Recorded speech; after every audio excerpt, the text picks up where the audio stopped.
Hello friends, welcome back to my YouTube channel study genius 96। Friends, आज के इस video में हम लोग एक महत्वपूर्ण टॉपिक को कवर करेंगे जो आपके किसी भी कम्पिटिटिव एग्ज़ाम के लिए महत्वपूर्ण है। और आज का जो टॉपिक है ये है संघीय मंत्रिपरिषद, जिसे हम लोग इंग्लिश में नॉन काउंसिल ऑफ मिनिस्टर्स बोलते हैं। ठीक है, तो मैं बता देना चाहता हूँ कि फ्रेंड्स कि यह एक ऐसा टॉपिक है जहाँ से एग्ज़ाम में प्रश्न आपको देखने के लिए अवश्य मिलेगा। ठीक है, चाहे आप किसी भी कम्पिटिटिव एग्ज़ाम की तैयारी कर रहे हो। और इसमें हम लोग वही प्रश्न के बारे में डिस्कस करेंगे जो आपके एग्ज़ाम के लिए महत्वपूर्ण है। ठीक है, और टोटल दोस्तों हम लोग 50 से भी ज़्यादा प्रश्न कंप्लीट करेंगे इस वीडियो के अंदर, जो किसी न किसी कम्पिटिटिव एग्ज़ाम में ऑलरेडी पूछा हुआ है। ठीक है, तो चलिए शुरू करते हैं। आज के पहला प्रश्न को देखते हैं क्या है। और सबसे पहले फ्रेंड्स, आप लोग खुद से प्रयास करिएगा प्रश्न का उत्तर देने के लिए। ठीक है, ताकि आपका भी टेस्ट हो सके। तो आज का पहला प्रश्न है, यथार्थ में कार्यपालिका की समस्त सत्ता निम्नलिखित में से किसमें निहित होती है? तो इस प्रश्न का राइट आंसर होगा ऑप्शन ए, यानी कि मंत्रिपरिषद में। ठीक है, अगला प्रश्न करेंगे, भारत के केंद्रीय मंत्रिपरिषद की बैठक की अध्यक्षता करते हैं? तो ये करते हैं प्रधानमंत्री। ठीक है, ऑप्शन सी इस प्रश्न का राइट आंसर होगा। और ये प्रश्न जो है ये पूछा गया है एसीसी 2013 में। ठीक है, अगला प्रश्न करेंगे, मंत्रिपरिषद निम्नलिखित में से किसके प्रसाद पर्यंत पदासीन रहता है? तो इस प्रश्न का राइट आंसर होगा ऑप्शन बी, यानी कि लोकसभा के प्रति। ठीक है, नेक्स्ट प्रश्न करेंगे, कौन व्यक्ति मंत्रिपरिषद का सदस्य हो सकता है? तो इस प्रश्न का राइट आंसर होगा ऑप्शन सी, यानी कि संसद का सदस्य। ठीक है, अगला प्रश्न करेंगे 5 में बोल रहा है, क्या राज्यसभा में मनोनीत व्यक्ति मंत्रिपरिषद का सदस्य बन सकता है? तो इस प्रश्न का राइट आंसर होगा ऑप्शन ए, यानी कि हाँ। ठीक है, बन सकता है। अगला प्रश्न करेंगे, मंत्रिपरिषद के सदस्यों को पद की गोपनीयता की शपथ कौन दिलाता है?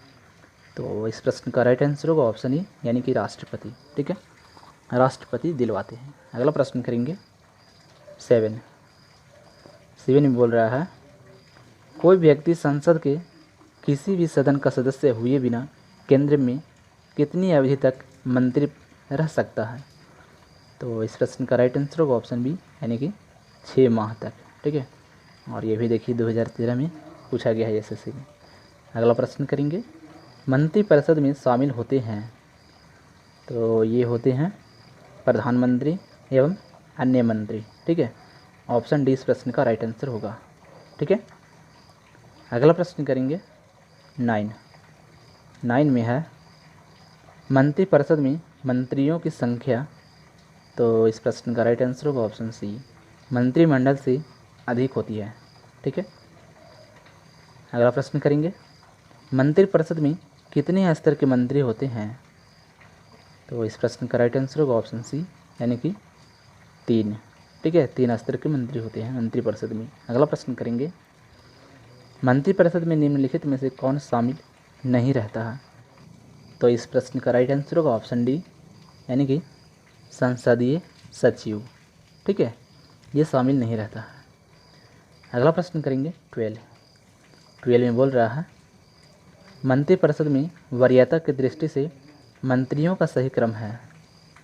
तो इस प्रश्न का राइट आंसर होगा ऑप्शन ई, यानी कि कैबिनेट मंत्री, राज्य मंत्री और उप मंत्री। ठीक है, ये सही क्रम है इसका। अगला प्रश्न करेंगे, मंत्रिपरिषद व्यक्तिगत रूप से उत्तरदायी होता है? तो ये जो उत्तरदायी होती हैं ये होते हैं राष्ट्रपति के प्रति। ठीक है, ऑप्शन ए इस प्रश्न का राइट आंसर होगा। और ये देखिए बीपीएससी 1995 में पूछा गया है। अगला प्रश्न करेंगे 14, संघीय मंत्रिपरिषद के मंत्री उत्तरदायी होते हैं? तो ये होते हैं केवल लोकसभा के प्रति। ठीक है, और ये प्रश्न बीपीएससी 1996 में पूछा गया है। ठीक है, अगला प्रश्न करेंगे 15 में है, भारत में किसी भी सदन का सदस्य हुए बिना कोई व्यक्ति कब तक मंत्री पद पर आसीन रह सकता है? तो इस प्रश्न का राइट आंसर होगा ऑप्शन बी, यानी कि 6 माह तक। ठीक है, ऑप्शन बी इस प्रश्न का राइट आंसर होगा। और ये प्रश्न देखिए एग्ज़ाम में रिपीट हुआ है कितनी बार। ठीक है, अगला प्रश्न करेंगे, भारत में वह मंत्री जो संसद के दोनों में से किसी सदन का सदस्य नहीं है उसे मंत्री के पद से मुक्त हो जाना पड़ता है। तो इस प्रश्न का राइट आंसर होगा ऑप्शन ई, 6 मास बाद। ठीक है, ऑप्शन ए इस प्रश्न का राइट आंसर होगा। ठीक है, और ये प्रश्न यूपी PCS 1995 में पूछा गया है। अगला प्रश्न है 17 में, भारतीय संविधान के निम्नलिखित प्रावधानों में से कौन सा प्रावधान मंत्रिपरिषद की नियुक्ति तथा पदच्युत को विवेचित करता है। तो इस प्रश्न का राइट आंसर होगा ऑप्शन डी, यानी कि अनुच्छेद 75। ठीक है, अनुच्छेद 75। और ये भी देखिए यूपी PCS 2003 में पूछा गया है। ठीक है, नेक्स्ट प्रश्न करेंगे 18, भारतीय संविधान के अनुच्छेद 74 और 75 किन विषयों पर विचार करते हैं। तो इस प्रश्न का राइट आंसर होगा ऑप्शन ए, यानी कि मंत्रिपरिषद पर। ठीक है, और ये देखिए SSC 1999 में पूछा गया है। अगला प्रश्न करेंगे 19, संघीय मंत्रिपरिषद अपने आचरण के लिए किसके प्रति उत्तरदायी होता है। तो इस प्रश्न का राइट आंसर होगा ऑप्शन बी, यानी कि लोकसभा के प्रति। ठीक है, और ये देखिए रेलवे 2005 में पूछा गया है। अगला प्रश्न करेंगे, मंत्रिपरिषद है, तो इस प्रश्न का राइट आंसर होगा ऑप्शन सी, यानी कि कैबिनेट से बड़ा निकाय। ठीक है, ऑप्शन सी इस प्रश्न का राइट आंसर होगा, कैबिनेट से बड़ा निकाय। अगला प्रश्न करेंगे 21, भारत में मंत्रिपरिषद के अधिकतर सदस्य लिए जाते हैं। तो ये लिए जाते हैं लोकसभा से। ठीक है, ऑप्शन ए इस प्रश्न का राइट आंसर होगा। अगला प्रश्न करेंगे 22 में बोल रहा है, मंत्रिमंडल का गठन कौन करता है। तो ये करते हैं सिर्फ केंद्रीय मंत्रीगण। ठीक है, ऑप्शन बी इस प्रश्न का राइट आंसर होगा। और ये देखिए यूपी PCS 1992 में पूछा गया है। अगला प्रश्न करेंगे 23, केंद्र सरकार में राज्य मंत्री की क्या स्थिति है। तो इनका जो स्थिति है ये है, वह केंद्र सरकार का ऐसा मंत्री होता है जो कि मंत्रिमंडल का सदस्य नहीं होता है। ठीक है, ऑप्शन डी इस प्रश्न का राइट आंसर होगा। अगला प्रश्न करेंगे, स्वतंत्रता के पश्चात मंत्रिपरिषद के खिलाफ पहला अविश्वास प्रस्ताव कब लाया गया था। तो ये लाया गया था 1963 में। ठीक है, ऑप्शन सी इस प्रश्न का राइट आंसर होगा, 1963 में लाया गया था। ठीक है, अगला प्रश्न करेंगे 25 में है, सामूहिक रूप से मंत्रिपरिषद किसके प्रति उत्तरदायी होता है। तो इस प्रश्न का राइट आंसर होगा ऑप्शन सी, यानी कि लोकसभा के प्रति। ठीक है, और ये देखिए मोस्ट इम्पोर्टेंट क्वेश्चन है, देखिए एग्ज़ाम में कितने बार रिपीट किया गया है। ठीक है, और फ्रेंड्स मैं बता देना चाहता हूँ कि मैंने हिस्ट्री के बहुत सारे वीडियोस अपलोड किया दिए जो आपके लिए बहुत महत्वपूर्ण है। ठीक है, तो आप लोग वीडियो को ज़रूर देखिएगा। ठीक है, चलिए अगला प्रश्न करते हैं 26, यथार्थतः मंत्रिपरिषद तब तक पद पर बना रहेगा जब तक कि उसे खाली स्थान का विश्वास प्राप्त हो। तो इस प्रश्न का राइट आंसर होगा ऑप्शन डी, यानी कि लोकसभा का। ठीक है, अगला प्रश्न करेंगे 27, मंत्रिपरिषद के वित्तीय कार्यों में शामिल है। तो इस प्रश्न का राइट आंसर होगा ऑप्शन ए, यानी कि बजट तैयार कर संसद में पेश करना। ठीक है, अगला प्रश्न करेंगे 28, यदि कोई मंत्री राज्यसभा का सदस्य है तो क्या वह लोकसभा में अपना वक्तव्य दे सकता है। तो इस प्रश्न का राइट आंसर होगा ऑप्शन ए, यानी कि हाँ। ठीक है, वह दे सकता है। अगला प्रश्न करेंगे, निम्नलिखित में से किस परिस्थिति में मंत्रिपरिषद विघटित नहीं हो सकती है। तो इस प्रश्न का राइट आंसर होगा ऑप्शन ए, यानी कि किसी मंत्री के पद त्याग से। ठीक है, अगला प्रश्न करेंगे 30 में है, मंत्रिपरिषद से पद त्याग करने के लिए मंत्री किसे अपना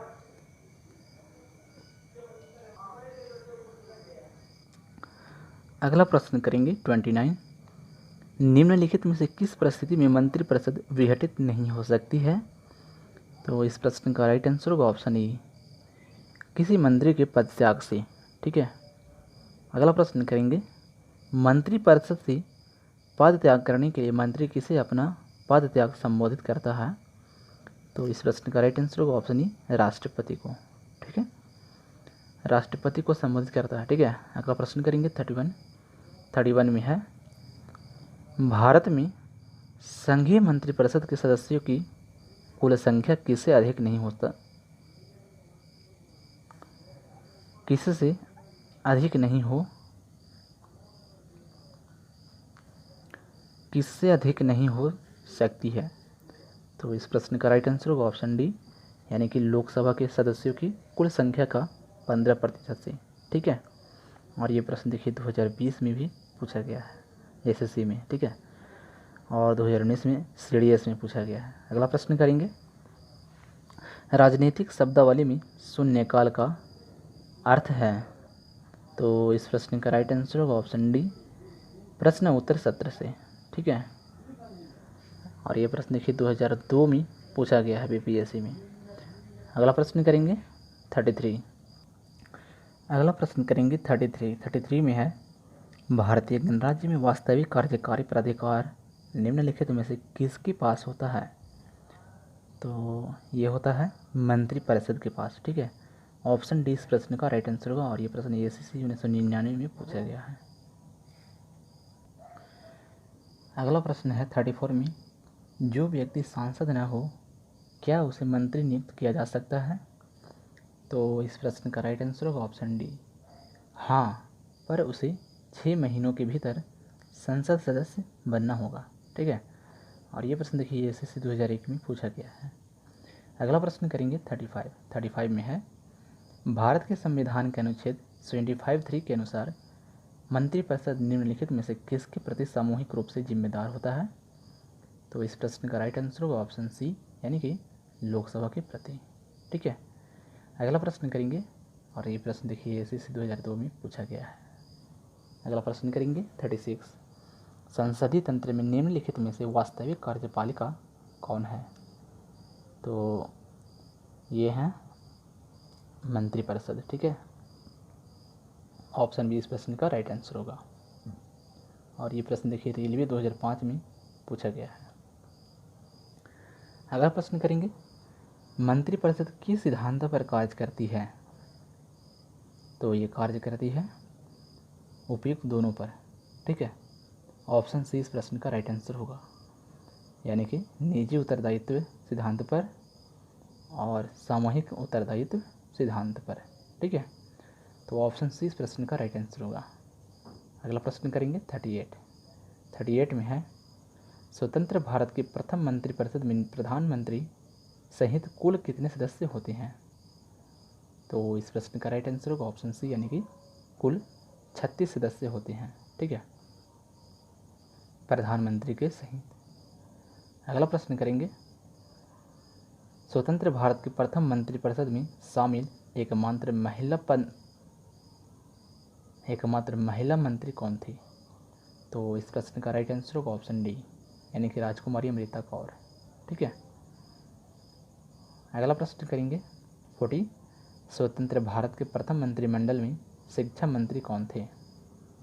तो ये थे मौलाना अबुल कलाम आज़ाद। ठीक है, ऑप्शन सी इस प्रश्न का राइट आंसर होगा, और ये प्रश्न देखिए 2019 में एनडीए में पूछा गया है। ठीक है, अगला प्रश्न करेंगे, स्वतंत्र भारत के प्रथम प्रतिरक्षा मंत्री कौन थे? तो इस प्रश्न का राइट आंसर होगा ऑप्शन बी, सरदार बलदेव सिंह। तो इस प्रश्न का राइट आंसर होगा ऑप्शन बी, सरदार बलदेव सिंह थे। ठीक है, अगर तो फ्रेंड्स आप इस वीडियो को अच्छे तरीके से देख लेते हैं तो आपको इसी वीडियो से कई सारे प्रश्न अवश्य देखने के लिए एग्जाम में मिल जाएगा। ठीक है, तो याद रखिएगा प्रश्न तो। ठीक है, तो अगला प्रश्न करेंगे, स्वतंत्र भारत के प्रथम वित्त मंत्री कौन थे? तो इस प्रश्न का राइट आंसर होगा ऑप्शन ए, यानी कि आर.के. शनमुखन शेट्टी। तो इस प्रश्न का राइट आंसर होगा ऑप्शन ए, आर.के. शनमुखन शेट्टी। ठीक है, ऑप्शन सी इस प्रश्न का राइट आंसर होगा। अगला प्रश्न करेंगे, और सारे प्रश्न जो है दोस्तों एग्जाम में ऑलरेडी पूछा हुआ है, ठीक है। अगला प्रश्न है, भारत में स्वतंत्रता के पश्चात प्रथम मंत्रिमंडल का कानून मंत्री कौन था? तो ये थे बी.आर. अम्बेडकर, ठीक है। ऑप्शन डी इस प्रश्न का राइट आंसर होगा, और ये प्रश्न JPSC 2013 में पूछा गया है। अगला प्रश्न करेंगे 44, निम्नलिखित में से कौन से व्यक्ति ने स्वतंत्र भारत के प्रथम गृह मंत्री के रूप में कार्य किया? तो ये किए थे सरदार वल्लभ भाई पटेल ने, ठीक है। ऑप्शन डी इस प्रश्न का राइट आंसर होगा। ये देखिए रेलवे और NTPC 2016 में पूछा गया है, ठीक है। और ये प्रश्न देखिए रेलवे NTPC 2000 और ये प्रश्न देखिए रेलवे NTPC 2016 में पूछा गया है। अगला प्रश्न करेंगे, संघीय मंत्रिपरिषद से पदत्याग करने वाला पहला मंत्री कौन था? तो ये था श्यामा प्रसाद मुखर्जी, ठीक है। ऑप्शन डी इस प्रश्न का राइट आंसर होगा। अगला प्रश्न करेंगे 46 में है, संघीय मंत्रिपरिषद में सबसे लंबी अवधि तक लगातार एक ही विभाग का कार्यभार संभालने वाले केंद्रीय मंत्री कौन थे? तो इस प्रश्न का राइट आंसर होगा ऑप्शन बी, राजकुमारी अमृता कौर, ठीक है। अगला प्रश्न करेंगे, निम्नलिखित में से कौन संघीय मंत्रिपरिषद में किसी न किसी विभाग के मंत्री 28 वर्ष से अधिक समय तक बीच में 2.5 वर्ष छोड़कर लगातार बने रहे हैं? तो इस प्रश्न का राइट आंसर होगा ऑप्शन सी, जगजीवन राम, ठीक है। अगला प्रश्न करेंगे 48 में बोल रहा है, सबसे कम अवधि यानी कि मात्र 5 दिन तक केंद्रीय मंत्री बने रहने का रिकॉर्ड किसके नाम है? तो इस प्रश्न का राइट आंसर होगा ऑप्शन बी, यानी कि HR खन्ना के पास है, ठीक है। ऑप्शन बी इस प्रश्न का राइट आंसर होगा। अगला प्रश्न करेंगे 49, निम्नलिखित में से किसका भारत के संविधान में स्पष्ट उल्लेख नहीं है पर परिपाटी के रूप में पालन किया जाता है? तो इस प्रश्न का राइट आंसर होगा ऑप्शन सी, यानी कि मंत्रिपरिषद में भारत के सभी भागों का प्रतिनिधित्व हो। सी इस प्रश्न का राइट आंसर होगा, ठीक है। अगला प्रश्न करेंगे 50 में बोल रहा है, केंद्रीय सरकार के संदर्भ में निम्नलिखित कथनों पर विचार कीजिए। और यहाँ पे लिखा हुआ है उपयुक्त कथनों में से कौन सही है, ठीक है। तो 50 का करेक्ट आंसर होगा ऑप्शन डी वाला जो है सही है, न तो 1 और न ही 2 सही है, ठीक है। यानी कि दोनों जो है गलत है। और ये प्रश्न देखिए UPSC 2009 में पूछा गया है, ठीक है।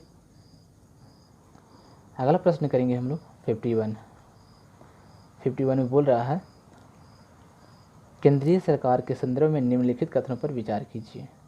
और यहाँ पे लिखा हुआ है उपयुक्त कथनों में से कौन सही है, ठीक है। तो 51 का राइट आंसर होगा ऑप्शन ए, केवल एक वाला जो है ये सही है, यानी कि ये वाला नंबर 1 वाला।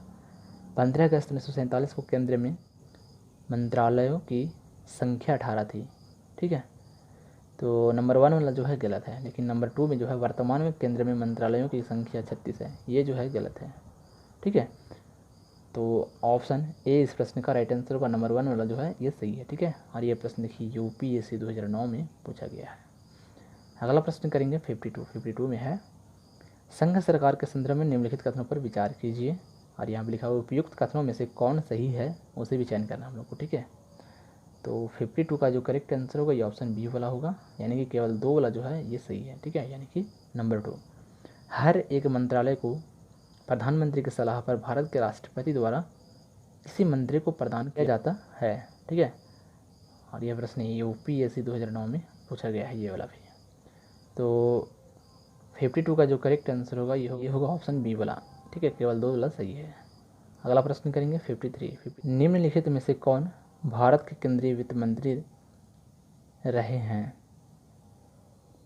तो इस प्रश्न का राइट आंसर का 53 का ऑप्शन डी, 1 2 3 व 4, ठीक है। ये सीरियल क्रम में है, ठीक है। अगला प्रश्न करेंगे 54 में है, इस प्रश्न में 2 वक्तव्य हैं, एक को कथन ए तथा दूसरे को कथन आर कहा गया है। इन दोनों वक्तव्यों का सावधानीपूर्वक परीक्षण कर इस प्रश्न का उत्तर नीचे दिए गए कूट की सहायता से चुनिए। ठीक है, तो यहाँ पे देखिए कथन ए में है, भारतीय संघ में मंत्रिपरिषद संयुक्त रूप से लोकसभा और राज्यसभा दोनों के प्रति उत्तरदायी होते हैं। ठीक है, और कारण आर में है, लोकसभा और राज्यसभा दोनों के सदस्य संघीय सरकार में मंत्री बनाने के लिए पात्रता रखते हैं। ठीक है, तो यहाँ पे देखिए कूट दिया गया है, इसी में से हम लोग को आंसर का चयन करना है। ठीक है, तो 54 का जो करेक्ट आंसर होगा ना, ये होगा ऑप्शन डी वाला। ठीक है, ए गलत है परंतु आर सही है। ठीक है, ये वाला जो है ये गलत है, लेकिन आर जो है ये सही है, यानी कि लोकसभा और राज्यसभा दोनों के सदस्य संघीय सरकार में मंत्री बनाने के लिए पात्रता रखते हैं। ठीक है, और ये प्रश्न यूपीएससी 2007 में पूछा गया है। अगला प्रश्न करेंगे, निम्नलिखित में से कौन सा एक प्रस्ताव भारत में मंत्रिपरिषद रख सकती है? तो इस प्रश्न का राइट आंसर होगा ऑप्शन डी, यानी कि विश्वास प्रस्ताव। ठीक है, और ये प्रश्न देखिए यूपीपीसीएस 2006 और 2010 में रिपीट हुआ है। ठीक है, अगला प्रश्न करेंगे हम, अगला निम्नलिखित में से कौन सा भारत में प्रशासन पर विधायी नियंत्रण का एक साधन नहीं है? तो इस प्रश्न का राइट आंसर होगा ऑप्शन ए, यानी कि सदन का विघटन। ठीक है, और ये एसएससी 2007 में पूछा गया है। अगला प्रश्न करेंगे, और आज का ये लास्ट प्रश्न है। तो इसमें बोल रहा है, मंत्रिपरिषद सामूहिक रूप से उत्तरदायी होता है, उपयुक्त में से कौन सा कथन सही है, ये हम लोग को चयन करना है। ठीक है, तो 56 का जो करेक्ट आंसर होगा ये ऑप्शन बी वाला होगा, यानी कि 1, 2 और 3 जो है ये सही है। ठीक है, यानी कि लोकसभा के प्रति और एक संवैधानिक बाध्यता के अंतर्गत और अनुच्छेद 75(3) के अनुसार। ठीक है, तो इस प्रश्न का राइट आंसर होगा ऑप्शन बी वाला, और ये प्रश्न देखिए 2013 में पूछा गया है। तो फ्रेंड्स आज का ये लास्ट क्वेश्चन था। ठीक है, तो फ्रेंड्स हम लोग इस वीडियो में टोटल 57 प्रश्न कंप्लीट किए हैं। ठीक है, जो आपके किसी भी कम्पिटिटिव एग्ज़ाम के लिए महत्वपूर्ण है। ठीक है, तो ये वीडियो आपको कैसा लगा कमेंट करके ज़रूर बताइएगा, और चैनल पे अगर पहली बार विजिट कर रहे हैं तो बेल आइकन प्रेस करके चैनल को ज़रूर सब्सक्राइब कर लीजिएगा। ठीक है, और हाँ दोस्तों, वीडियो अगर आपको अच्छा लगा होगा तो एक लाइक और शेयर करना ना भूलिएगा। ठीक है, तो मिलते हैं फिर अगले इम्पोर्टेंट वीडियो में, तब तक के लिए जय हिंद।